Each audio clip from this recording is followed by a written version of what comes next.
إن الحمد لله نحمده ونستعينه ونستغفره ونعوذ بالله من شرور أنفسنا ومن سيئات أعمالنا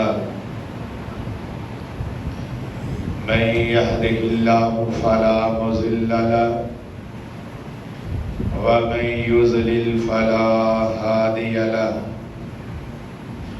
وأشهد أن لا إله إلا الله وحده لا شريك له وأشهد أن محمدًا عبده ورسوله أما بعد فإن خير الحديث كتاب الله وخير الهدي هدي محمد صلى الله عليه وسلم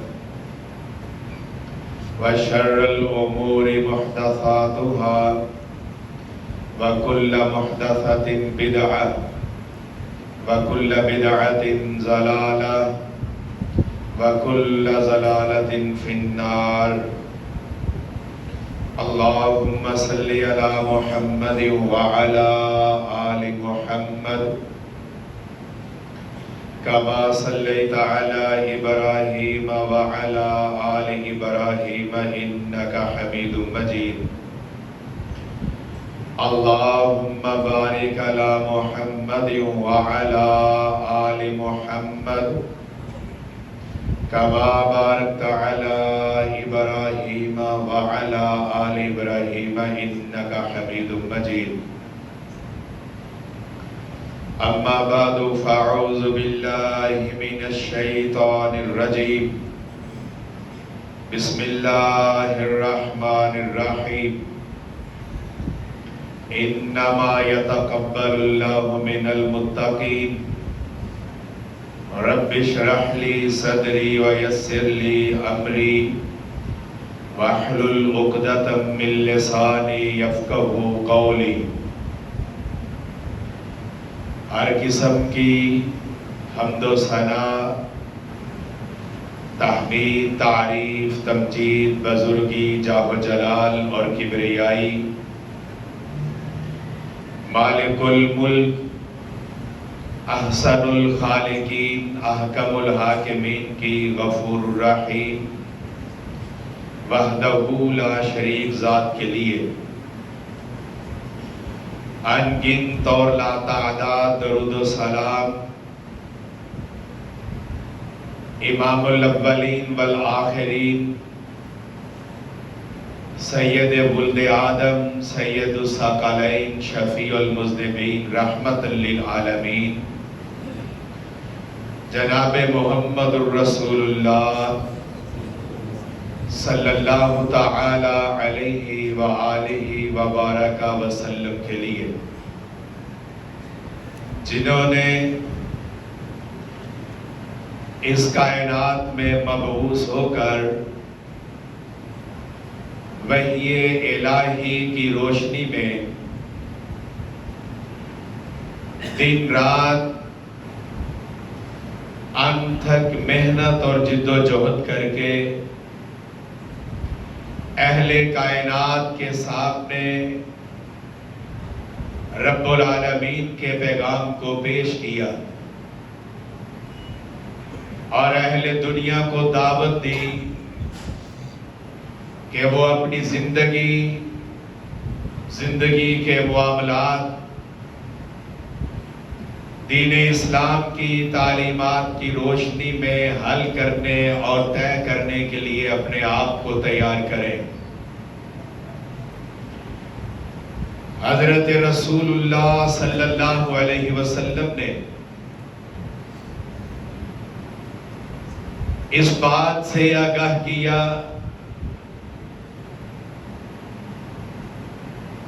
کہ اللہ رب العزت کی تابعداری میں اور اس کی رضا کے حصول کے لیے حضرت خلیل اللہ ابراہیم علیہ السلام نے اپنے اکلوتے فرزند کی گردن پر چھری چلانے کے لیے اپنے آپ کو تیار کیا، اور آج تک امت مسلمہ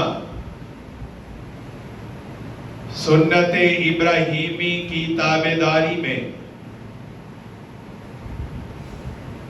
مالک کائنات کو منانے اور راضی کرنے کے لیے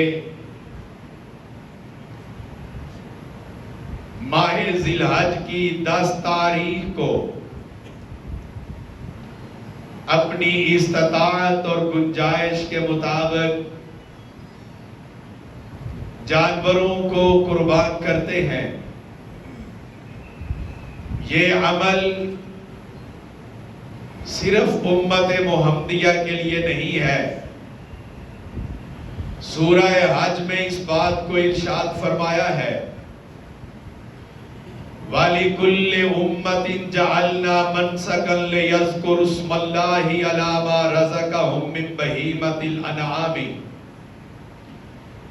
فَإِلَٰهُكُمْ إِلَٰهٌ وَاحِدٌ۔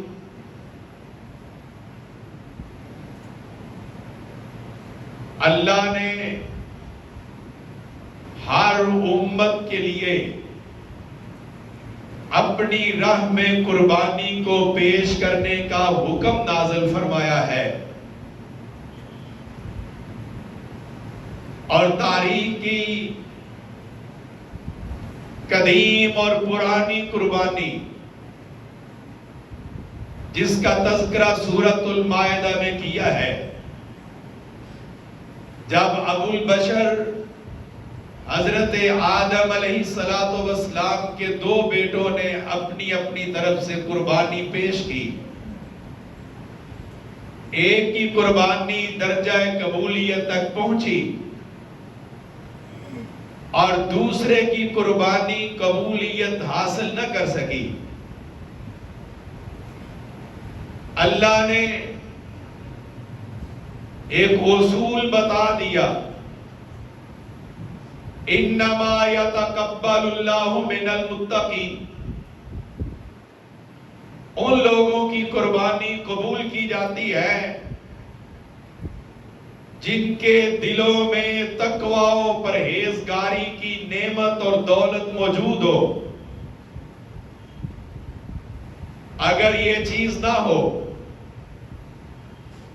پھر انسان اسی طرح ناکام رہ جاتا ہے جس طرح آدم علیہ السلام کا بیٹا ناکام رہ گیا۔ یہ دن ہے جب ہر شخص اپنی گنجائش میں کوشش کر رہا ہے کہ قربانی کا جانور خرید لے، شوق کے ساتھ، ذوق کے ساتھ اور اس تمنا کے ساتھ کہ میرے رسول نے بھی اللہ کی راہ میں قربانی کا جانور پیش کیا، میں بھی کرنا چاہتا ہوں۔ لیکن اس سے قبل ہر شخص کو اس بات پر غور کر لینا چاہیے کہ جب میں جانور ذبح کرنے کا ارادہ رکھتا ہوں تو کیا میرے پاس تقوی موجود ہے؟ تقوی کس چیز کو کہا جاتا ہے؟ یہ پرہیزگاری کیا ہے؟ یہ خشیت الہی، اللہ کا ڈر کس کو کہتے ہیں؟ چند بنیادی چیزیں اپنے ذہن میں رکھیے۔ سب سے قبل کسی بھی نیکی کا سفر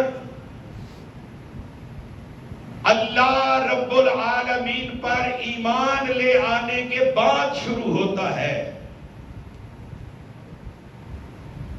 جب عقیدہ توحید مکمل ہو پھر انسان کی نیکی درجہ قبولیت تک جا سکتی ہے، اور اگر ایمان نہ ہو، توحید نہ ہو،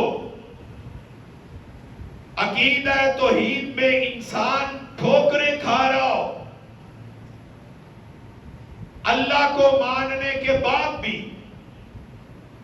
کسی اور ذات کو، کسی اور در کو، کسی اور شخصیت کو، اپنی حاجات کو پورا کرنے والا، مسائل کا حل کرنے والا، رزق دینے والا، اولاد دینے والا، رزق کی بندشوں کو کھولنے والا، طاقت اور قوت کا مالک سمجھتا ہے، یہ عقیدہ رکھتا ہے کہ اللہ تو ہے مگر اس نے اپنے اختیارات اپنی مخلوق کے اندر بھی تقسیم کر رکھے ہیں، اس لیے کوئی اولاد دے دیتا ہے، کوئی بند رزق کھول دیتا ہے، کوئی رشتے کروانے کی طاقت رکھتا ہے۔ جس نے اللہ کی ذات کے ساتھ کوئی اور ذات، اللہ کی صفات کے ساتھ کسی اور کے اندر یہ صفات، اللہ کی عبادت میں کسی اور کو بھی عبادت کے اندر شریک کر لیا، ٹھوکر کھا گیا، ایمان باللہ کو گدلا اور میلا کر لیا، توحید کے اوپر کامل رک نہ سکا، ایسا شخص تقوی والا نہیں ہو سکتا، متقی نہیں ہو سکتا، اللہ کا ڈر اور اس کی محبت اپنے دل میں پیدا کرنے والا نہیں ہو سکتا۔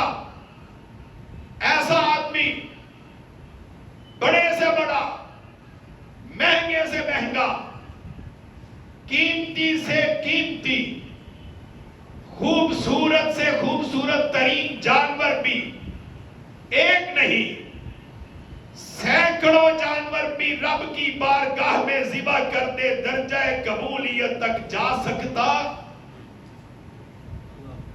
پہلی چیز تو تقوی پیدا کرنے والی یہ ہے، وَلَكِنَّ الْبِرَّ مَنْ آمَنَ بِاللَّهِ، نیکی کا سفر اللہ کو وحدہ لا شریک مانے بغیر شروع کیا ہی نہیں جا سکتا۔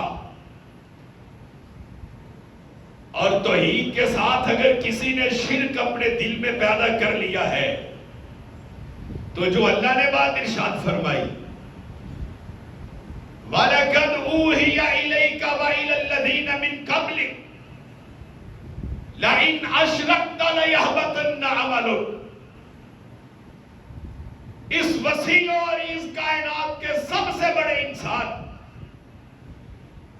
حضرت رسول اللہ صلی اللہ علیہ وسلم کو مالک کائنات نے مخاطب کر کے کہا، صرف آپ کو نہیں، آپ سے قبل جتنی بھی شخصیات کو مقام نبوت سے سرفراز کیا گیا، ان سب کو یہ پیغام ہم نے دیا، آپ کو بھی دے رہے، لَئِنْ أَشْرَكْتَ، اگر زندگی میں کبھی شب و روز بسر کرتے ہوئے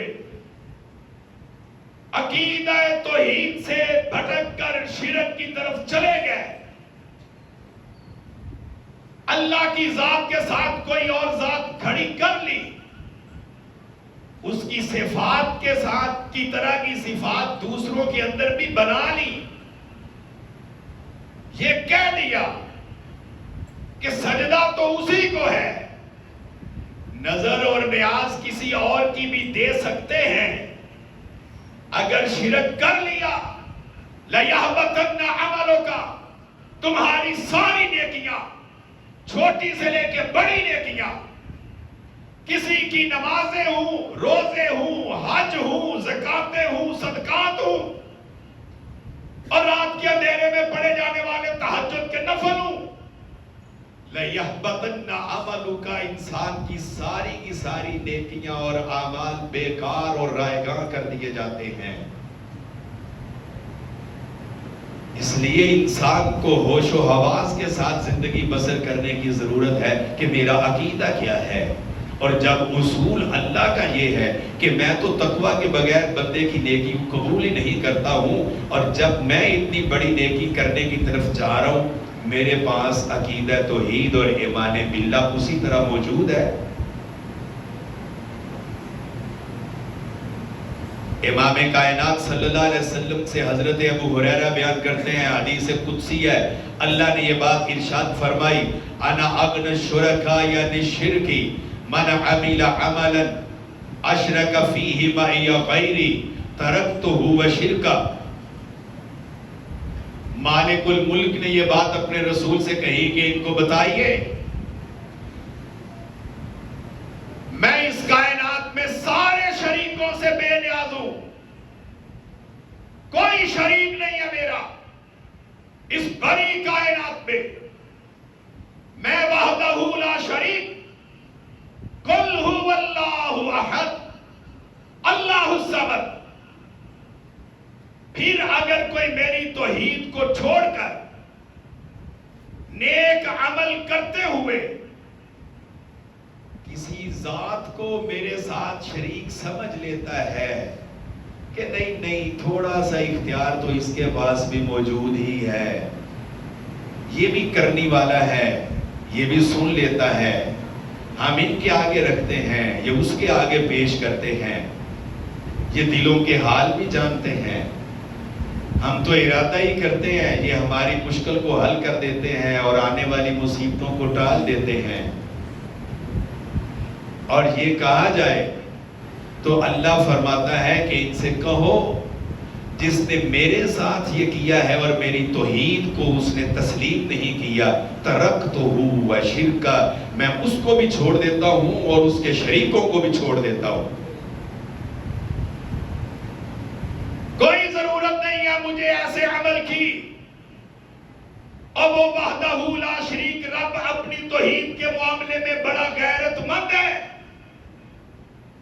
وہ کبھی گوارا نہیں کرتا، اس لیے اس نے کہا جو شرک لے کے آئے گا حرم اللہ علیہ جنہ، میں نے اس کے لیے اپنی نعمتوں سے بھری ہوئی جنت کو حرام کر دیا ہے۔ پھر کوئی اپنی نمازیں، روزے، حج، قربانیاں اور دیگر نیکیاں اپنی جھولی میں اٹھا کے کھڑا رہے، رب کا اصول یہ ہے کہ حرم اللہ علیہ الجنہ، میں نے تو اس پر جنت ہی حرام کی ہوئی ہے، اب وہ نیکیوں کو کیا کرے گا؟ حضرات دوسرا اصول تقوی کے لیے یاد رکھیں، یہ نیک اعمال کیسے کیے جائیں گے؟ اللہ کی اتاری ہوئی شریعت کے احکامات کے اوپر عمل کیسے کیا جائے گا؟ اللہ نے اس کے لیے اصول سورہ محمد میں بیان فرمایا ہے، یا ایھا الذین آمنوا اطیعوا اللہ واطیعوا الرسول ولا تبطلوا اعمالکم، اور ایمان کا دعویٰ کرنے والوں، اللہ کی اطاعت سے باہر نہیں جانا اور نیک اعمال کرتے ہوئے حضرت امام کائنات کی فرما برداری و پیروی سے باہر نہیں نکلنا۔ اگر نکل گئے وَلَا تُبْطِلُوا أَعْمَالَكُمْ، تمہارے سارے اعمال بیکار کر دیے جائیں گے۔ رسول اللہ صلی اللہ علیہ وسلم کی تابعداری اور پیروی نہ کی جائے تو وہ نیکی درجہ قبولیت تک جا سکتی؟ ایسا آدمی کبھی اپنے دل میں تقوی پیدا نہیں کر سکتا ہے، اس لیے کہ رسول اللہ صلی اللہ علیہ وسلم کی ذات تو وہ ہے، لَقَدْ كَانَ لَكُمْ فِي رَسُولِ اللَّهِ أُسْوَةٌ حَسَنَةٌ، اور اس ساری کائنات میں علم والے، دولت والے، منصب والے، روب والے، فقاہت والے، استدلالات والے، کوئی بھی اسوہ حسنہ کے درجہ تک نہیں جا سکتا۔ یہ صرف کائنات کے تاجدار خاتم النبیین پیغمبر کو شرف حاصل ہے۔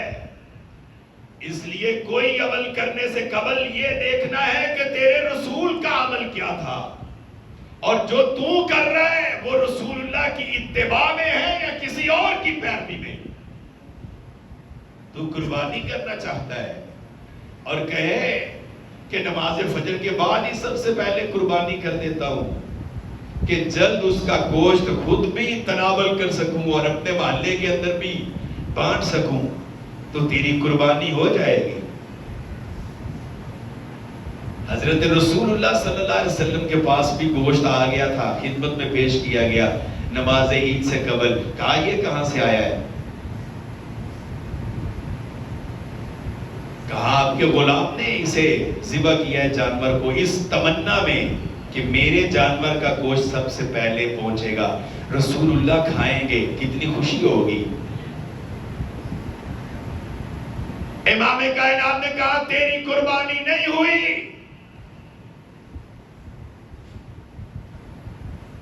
کہا اللہ کے رسول پھر کیا کروں؟ ہائے صرف یہی رک جانا ہے. جب پتا چلے کہ عمل وہ کیا جو میرے رسول نے نہ کیا تو پھر دائیں بائیں بھاگ کر دلائل ڈھونڈنے اور فتوے تلاش کرنے اور نہیں جی کوئی گنجائش نکالو, کوئی رستہ نکالو, سختی نہیں ہونی چاہیے. وہ رسول اللہ کو دیکھے کہ انہوں نے اپنے صحابی سے کہا تیری قربانی نہیں ہوئی. کہا پھر کیا کرو؟ کہا دوبارہ ذبح کر. کہا اللہ کے رسول اب تو وہ چھوٹا سا ایک بکری کا بچہ میرے پاس کھڑا ہے, وہ کر دوں؟ کہا وہ کر دے, دھندہ نہیں ہے. کہا وہ کر دے. پھر پوچھ لیا کیا یہ اجازت صرف میرے لیے ہے یا کسی اور کے لیے بھی اجازت ہے؟ کہا یہ اجازت صرف تیرے لیے ہے, کسی اور کے لیے یہ اجازت. اور یارو رسول اللہ کے ساتھ سب سے زیادہ محبت, ان کے مقام سے بڑھ کر کسی کا مقام اونچا نہیں, مخلوق میں ان سے بڑھ کر کوئی مرتبے والا نہیں. وہ وَرَفَعْنَا لَكَ ذِكْرَكَ ہے, مَن يُطِعِ الرَّسُولَ فَقَدْ أَطَاعَ اللَّهَ ہے. اس کی فرما برداری اتنی بڑی کہ اس کی پیروی کرنا اللہ کی اطاعت کرنا ہے. اور اس کی اطاعت کی باری آئے تو انسان دائیں بائیں بھاگنا شروع کر دے کہ نہیں میں اپنے خاندان کے پیر صاحب کے پیچھے چلا جاتا ہوں, میں اپنے مسلک کے امام کے پیچھے چلا جاتا ہوں, میں اس کے پیچھے لگ جاتا ہوں, تو پھر تو نے رسول اللہ کے مقام و مرتبہ کو سمجھا ہی نہیں ہے کہ ان کی شان کیا ہے. حضرات تیسری بات, جب انسان قربانی جیسا شاندار عمل کرنے کو تیار ہے تو یہاں دل میں خلوص ہونا چاہیے کہ میں اللہ کو راضی کرنا چاہتا ہوں. انسان کی نیت سچی اور سچی ہونی چاہیے. اور اگر یہاں خلوص نہیں ہے, نیت اچھی نہیں ہے, انسان یہ چاہتا ہے کہ جانور تو ذبح کر رہا ہوں, بڑا مہنگا جانور خریدا ہے حضرت, اس نے مجھ سے 15 لاکھ مانگا, میں نے دے دیا. اچھا جناب, بس میں نے تو اس دفعہ 20 جانور ذبح کرنے ہیں. محلے کی گلیوں میں وہ جانوروں کو چکر لگوائے جا رہے ہیں اور ان کی تصویریں بنا بنا کر لوگوں کو دکھائی جا رہی ہیں اور تبصرے کیے جا رہے ہیں. جانور دیکھے لے کے آیا ہوں, بڑا گوشت نکلے گا. ارے جناب گوشت بھی نکل آئے, تعریف بھی ہو جائے, جانور بھی خوبصورت ہو, قیمت کے اعتبار سے مہنگا بھی ہو, لوگ واہ واہ بھی کریں, لوگ تعریف بھی کریں, لوگ قصیدے بھی کریں, نمود و نمائش بھی ہو جائے, شہرت بھی مل جائے. اگر تیرے دل کا ارادہ یہی تھا کہ یہ قربانی کا عمل کر رہا ہوں, مجھے یہ سب کچھ مل جائے, تو پھر یہ سب کچھ تو لے لے گا, مگر عرش والے کی رضا حاصل کر سکتا. اور جس کے دل میں تقویٰ ہو وہ ایسی سوچ نہ اپنے دل میں رکھتا ہے نہ اس کا اظہار اپنی زبان سے کرتا ہے. اور تقویٰ والوں کو کیا ضرورت ہے کہ وہ اپنی قربانی کو بگاتے پھریں اور سارے محلے کو دکھاتے پھریں اور تبصرے کرواتے پھریں. ذرا اندازہ لگا کے دیکھو اتنا گوشت نکل آئے گا, اور تو نے گوشت کیا کرنا ہے؟ تیرا رب تو کہہ رہا ہے لَن يَنَالَ اللَّهَ لُحُومُهَا وَلَا دِمَاؤُهَا وَلَٰكِن يَنَالُهُ التَّقْوَىٰ مِنكُمْ. اور وہ گوشت نہیں دیکھتا, وہ خون نہیں دیکھتا, وہ قربانی کے جانوروں کے قد کاٹ کو نہیں دیکھتا, وہ تو دیکھتا ہے والا کہ ینالہ التقوی منکم، تیرے پاس تقوی اور پرہیزگاری بھی ہے، یا سب کچھ تو نے جمع کر لیا ہے اور تقوی سے ہاتھ تیرا خالی ہے، تو پھر کیا حاصل کرے گا؟ حضرت امام کائنات صلی اللہ علیہ وسلم کی حدیث مبارکہ ہے، اذا جزی الناس باعمالہم اذهبوا الى الذین کنتم تراؤون فی الدنیا، اللہ اپنے بندوں کے درمیان فیصلہ کر رہے ہوں گے، آؤ اپنی نیکیاں دکھاؤ اور اپنی نیکیوں کی جزا حاصل کرو، کیا کر کے آئے ہو دنیا کی زندگی میں؟ وہاں کچھ لوگ وہ بھی ہوں گے، مالک کائنات ان بندوں سے کہے گا اذهبوا الى الذين كنتم تراؤون في الدنيا، چلے جاؤ، میری بارگاہ میں تمہارے لیے کچھ نہیں، جن کو دکھانے کے لیے نیک عمل کیا کرتے تھے، فانظروا هل تجدون عندهم جزاء، ان کے پاس جا کے دیکھو کہ کوئی اجر اور ثواب بھی وہ لے کے بیٹھے ہوئے ہیں کہ نہیں بیٹھے ہوئے؟ میرے لیے تو تم نے کچھ کیا ہی نہیں ہے، میرے لیے کچھ نہیں کیا، مجھے راضی کرنے کے لیے نہیں کیا، تم تو چاہ رہے تھے چوکوں اور چراہوں میں یہ بات ہو، جناب چوری صاحب بہت بڑی قربانی لے کے آئے ہیں، حاجی صاحب ایسی قربانی لے کے آئے، وہ باتیں تو کہہ دی گئی، اللہ کہہ دیں گے اپنے بندوں سے کہ اذهبوا الى الذين كنتم تراؤون في الدنيا، جن کو دکھانے کے لیے یہ کام کیا کرتے تھے انہی کے پاس جاؤ، اور یہ ریاکاری اور دکھاوے کا ایک قطرہ بھی اگر دل میں آ گیا، پھر اعلیٰ سے اعلیٰ قیمتی سے قیمتی عمل بھی بیکار اور رائے گا۔ ایمان والے اور تقوی والے تو ڈرتے رہتے ہیں، اللہ نیکی بھی کر رہے ہیں اسے قبول فرما لے، وہ اپنی نیکیوں کی شہرت نہیں کرتے ہیں، وہ اپنی نیکیوں کی نمود و نمائش نہیں کرتے ہیں، اور بندوں کو نیکیاں دکھانے کی کیا ضرورت ہے؟ نیکیاں تو اس کو دکھاؤ جس نے حساب لینا ہے اور جس نے جزا دینی ہے، نیکیاں تو اس کو دکھاؤ جس کی جنت میں جانے کا متمنی ہے، اپنی نیکیاں تو اس کو دکھا جس نے تیری کوتاہیوں کو معاف کر کے تجھے اپنی جنت عطا کرنی ہے، اس کو دکھانے کے لیے تیری چولی میں کیا ہے؟ ریاکاری اور دکھاوا، تو اس کے ساتھ تقوی پیدا نہیں ہوتا ہے۔ اور تقوی کیسے پیدا ہوگا؟ جب انسان اپنی محبت اللہ کے ساتھ قائم کرے کہ اللہ میری زندگی کا ہر عمل صرف تیرے لیے، اور قرآن کیا کہتا ہے؟ قل ان صلاتی و نسکی و محیای و مماتی للہ رب العالمین، اور میری نمازیں، میری قربانی، میری زندگی آغاز سے لے کے موت تک للہ رب العالمین، میرے لیے نہیں ہے، میرے خاندان کے لیے، میرے گروہ کے لیے، میری من پسند پارٹی کے لیے، میرا تو سب کچھ عرش والے کے لیے۔ اور چوتھی چیز تقوی کے لیے جو ضروری ہے، اگر انسان کا رزق حلال نہ ہو تو کوئی نیکی بھی انسان کی قبولیت حاصل نہیں کر سکتی۔ رزق حرام کا ہے اور اسی حرام کے روپے پیسے سے انسان نے جانور خرید کر لیا ہے، ایسے ایک نہیں ہزاروں جانور بھی ہوں تو رب کو ان چیزوں کی کوئی قدر اور اہمیت نہیں ہو سکتی۔ اور رسول اللہ صلی اللہ علیہ وسلم کی حدیث مبارکہ ہے، آپ فرماتے ہیں اللہ نے ایمان والے بندوں کو اسی بات کا حکم دیا ہے جو اس نے اپنے رسولوں کو حکم دیا ہے، ان اللہ طیب لا یقبل الا طیبا، اللہ صرف پاکیزہ چیز قبول کرتا ہے اور جو حلال اور پاکیزہ نہ ہو وہ عرش والا اپنی بارگاہ میں قبول نہیں کرتا. کس کو انسان چکر دے لے گا؟ دنیا والوں. دنیا والے تو ہمیشہ ہی دھوکہ کھا جاتے ہیں. کیا مال کے کائنات کو بھی انسان دھوکہ دے لے گا کہ حرام ساری دنیا سے چھپایا ہوا ہو اللہ سے بھی چھپا لے گا؟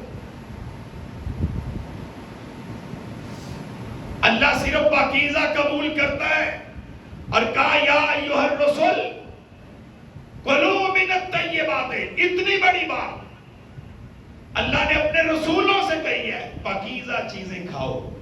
اور مومنوں کو بھی کیا کہا یا ایھا الذین آمنوا کلوا من طیبات ما رزقناکم. جو پاکیزہ چیزیں دی ہیں وہ کھانی. اور امام کائنات نے پھر ذکر کیا اس آدمی کا یطیل السفر اشعث اکبر یمد یدیہ الی السماء یا ربی ومطعمہ حرام ومشربہ حرام وملبسہ حرام وغذی بالحرام فأنی یستجاب لذلک. ایک آدمی نے بڑا لمبا سفر طے کیا. سفر کرتے کرتے اس کے کپڑے خراب ہو گئے, میل سے مٹی سے بھر گئے, بال اس کے بالکل بکھر گئے. اب وہ لمبا سفر کر کے بیت اللہ شریف بھی پہنچ گیا اور اپنی جھولی پھیلا کے اللہ سے کہتا ہے یا ربی یا ربی. اور رسول اللہ کہتے ہیں کہ اس کا کھانا بھی حرام, پینا بھی حرام, لباس بھی حرام. جو اس نے کھایا اور اپنے جسم کی پرورش کی وہ سب حرام کا تھا. فَأَنَّىٰ يُسْتَجَابُ لِذَلِكَ. اور دعائیں قبول کیوں نہیں ہوتی؟ بڑی مانتا ہوں, بڑی لمبی لمبی دعائیں, مگر قبول نہیں ہوتی ہے. فَأَنَّىٰ يُسْتَجَابُ لِذَلِكَ. اگر رزق حرام کا ہے تو پھر انسان کی نیکیاں بھی قبول ہو سکتی؟ تقویٰ کے لیے یہ چیز ضروری ہے. جب ہم قربانی کا جانور کر رہے تو کیا ہمارا رزق جس دولت سے اس جانور کو خرید کیا یہ سارا حلال کا ہے؟ اور اگر حلال کا نہیں ہے تو پھر انسان کے پاس تقویٰ نہیں ہے. اور پھر وہی بات بابا آدم کے بیٹے والی جو ان کے قصے میں اللہ نے ذکر کی ہے کہ انما یتقبل اللہ من المتقین. اللہ صرف متقی لوگوں کی نیکیوں کو قبول کرتا ہے. اللہ ہم سب کو سمجھنے اور عمل کرنے کی توفیق عطا فرمائے. وما علیہ الا البلاغ المبین.